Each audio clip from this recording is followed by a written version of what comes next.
The Spark, January 8th, 1811. All right, remember how the German coast was basically a pot of boiling water? Well, on January 8th, 1811, somebody finally said, "Enough," turned the stove to max, and let the lid fly off. That somebody was Charles Deslandes, the man who would lead the largest slave uprising in American history. Now, if history were a movie, Charles would walk in slow motion with dramatic music behind him. But let's be honest, he probably walked fast because, well, when you're planning a rebellion, you don't exactly have time to pose for the camera. Charles was a trusted enslaved driver, meaning he had more mobility, more knowledge, and more access than most. Plantation owners thought this made him loyal. Spoiler, it didn't. If anything, it gave him everything he needed to organize a rebellion right under their powdered noses. The Andre Plantation, where it all went down. On the night of January 8th, the Spark finally caught fire at the Andre Plantation. Imagine this scene like a thriller. It's dark.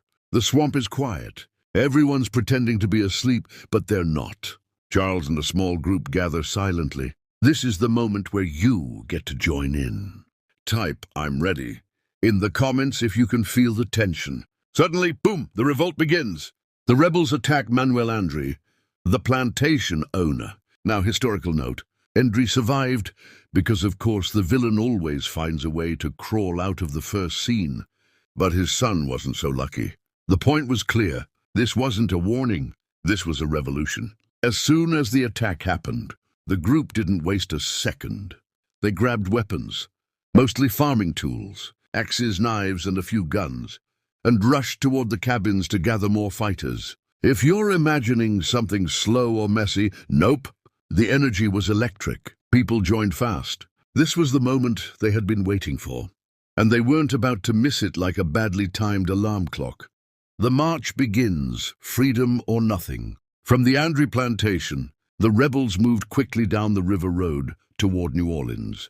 Let me paint the picture. Charles Deslandes at the front, embraced in Jesus, men and women behind him, torches lighting the night, drums beating, flags waving, voices rising. This wasn't a scramble. This was an army. And the best part, more people kept joining. Hundreds. Yes, hundreds. If that shocks you, type hundreds in the comments. As they marched, enslaved people from neighboring plantations ran out to join them. Some brought machetes. Some brought tools. Some brought nothing but determination and righteous anger.